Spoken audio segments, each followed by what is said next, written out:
നമ്മുടെ fridge clean ആണെങ്കിൽ അടുക്കള പകുതി ക്ലീൻ ആയതിന് തുല്യമാണ് അല്ലേ? Hello, welcome back to bin miss life. എന്തൊക്കെയുണ്ട് വിശേഷങ്ങൾ? എല്ലാവർക്കും സുഖം തന്നെയല്ലേ? ഇന്നത്തെ നമ്മുടെ വീഡിയോയിൽ ഫ്രിഡ്ജ് ഡീപ് ക്ലീൻ ചെയ്യുമ്പോൾ ശ്രദ്ധിക്കേണ്ട കാര്യങ്ങളും ഫ്രിഡ്ജിൽ സ്മെല്ല് വരാൻ കാരണമാകുന്ന ഒരു ഹിഡൻ സ്പേസും അത് എങ്ങനെ ക്ലീൻ ചെയ്യണമെന്നും ഒക്കെ പറയുന്നുണ്ട്. അപ്പോൾ വീഡിയോ മുഴുവനായി തന്നെ സ്കിപ്പ് ചെയ്യാതെ കാണുമെന്ന് പ്രതീക്ഷിക്കുന്നു. ആദ്യം ഫ്രിഡ്ജ് പവർ ഓഫ് ചെയ്തിട്ട് അതിനുള്ള സാധനങ്ങളൊക്കെ എടുത്തു മാറ്റാം. എടുത്തു മാറ്റുമ്പോൾ തന്നെ യൂസ് ചെയ്യാനുള്ള സാധനങ്ങളും കളയാനുള്ള സാധനങ്ങളും രണ്ടായിട്ട് വെച്ചിട്ട് ആദ്യം തന്നെ കളയാനുള്ള സാധനങ്ങൾ നമുക്ക് കൊണ്ട് കളയാം. ഫ്രിഡ്ജിന്റെ താഴ്ഭാഗം ക്ലീൻ ചെയ്യാൻ കുറച്ച് സമയം എടുക്കുന്നത് കാരണം തണുപ്പ് പോയാൽ കേടാവുന്ന കുറെ സാധനങ്ങൾ ഞാൻ ഫ്രീസറിലേക്ക് മാറ്റിയിട്ടുണ്ട്. അപ്പോൾ അവിടെ ഇരിക്കുമ്പോൾ അങ്ങനെ അത് പെട്ടെന്ന് കേടാവത്തില്ല. ഇനി നമുക്ക് ഇതിലെ ഷെൽഫ്സും ട്രേസും എല്ലാം റിമൂവ് ചെയ്യാം. ഗ്ലാസ് ഷെൽഫ്സ് റിമൂവ് ചെയ്യുമ്പോൾ പ്രത്യേകം ശ്രദ്ധിക്കണം. കാലയിലേക്കൊക്കെ വീണിട്ടുണ്ടെങ്കിൽ പിന്നെ ചുറ്റുമുള്ളതൊന്നും കാണൂല. ഇപ്പോൾ ഒരു എക്സ്പീരിയൻസ് കഴിഞ്ഞതേ ഉള്ളൂ. ഫ്രിഡ്ജ് കംപ്ലീറ്റ്ലി എംറ്റി ആക്കിയിട്ടുണ്ട്. ഇനി നമുക്ക് ക്ലീൻ ചെയ്യാനുള്ള സൊല്യൂഷൻ റെഡിയാക്കാം. ഞാൻ ഇവിടെ 1 കപ്പ് വിനാഗിരിയും അല്പം ഡിഷ് വാഷ് സൊല്യൂഷനും പിന്നെ ആവശ്യത്തിന് വെള്ളവും കൂടെ ചേർത്തിട്ടുള്ള ഒരു സൊല്യൂഷനാണ് റെഡിയാക്കി എടുത്തിരിക്കുന്നത്. മൈൽഡ് സ്മെല്ലൊക്കെയാണ് ഉള്ളതെങ്കിൽ ഡിഷ് വാഷ് സൊല്യൂഷനും ഈ വിനാഗിരിയും മതി. പക്ഷെ കൂടുതലായിട്ട് സ്മെല്ലുള്ള ഫ്രിഡ്ജ് ആണെന്നുണ്ടെങ്കിൽ ബേക്കിംഗ് സോഡയുടെ മിക്സ് ആയിരിക്കും നല്ലത്.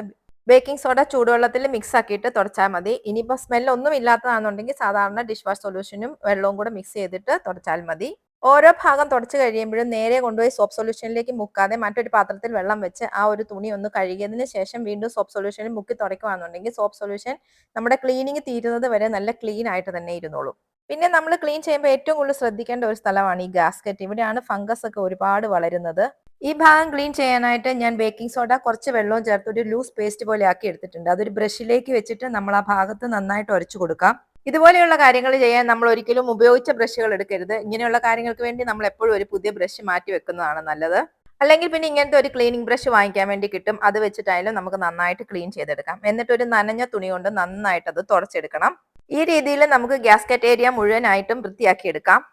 ഇനി നമുക്ക് ഊരിയെടുത്ത് വെച്ചിരിക്കുന്ന ട്രേയും ഷെൽഫ്സും എല്ലാം കഴുകി ഉണങ്ങാൻ വേണ്ടിയിട്ട് വെക്കാം. അതിനുശേഷം ഫ്രിഡ്ജിന്റെ പുറം ഭാഗം ക്ലീൻ ചെയ്യാം. ഫ്രിഡ്ജിന്റെ പുറം ഭാഗം ക്ലീൻ ചെയ്യുമ്പോൾ പ്രത്യേകം ശ്രദ്ധിക്കണം. നമ്മൾ ആദ്യം ക്ലീനിങ്ങിന് വേണ്ടി എടുത്ത സൊല്യൂഷൻ ഉപയോഗിക്കുകയോ ചെയ്യരുത്. അതിനകത്ത് വിനാഗിരി ഉണ്ട്. നമ്മുടെ ഫ്രിഡ്ജൊക്കെ മോസ്റ്റ്ലി ഇപ്പോൾ സ്റ്റീൽ കൊണ്ടുള്ളതാണ്. അപ്പോൾ നമ്മൾ വെറുതെ ഉള്ള സോപ്പ് സൊല്യൂഷൻ മാത്രം ഉപയോഗിച്ചാൽ മതി. എന്നിട്ട് വീണ്ടും ഒരു നനഞ്ഞ തുണി കൊണ്ട് തുടച്ചതിന് ശേഷം ഒരു ഡ്രൈ ടവൽ വെച്ചിട്ട് ഒന്നും കൂടെ നന്നായിട്ട് തുടച്ചെടുക്കണം. ഒട്ടും വെള്ളം ഉണ്ടാവാൻ പാടില്ല. റെഫിനുള്ളിലും വിനാഗിരി കൊണ്ട് തുടച്ചതിന് ശേഷം സാധാ വെള്ളത്തിൽ ഒന്നുകൂടി തുടച്ചിട്ട് ഡ്രൈ ടവൽ കൊണ്ട് നമ്മൾ ഡ്രൈ ചെയ്തെടുക്കണം.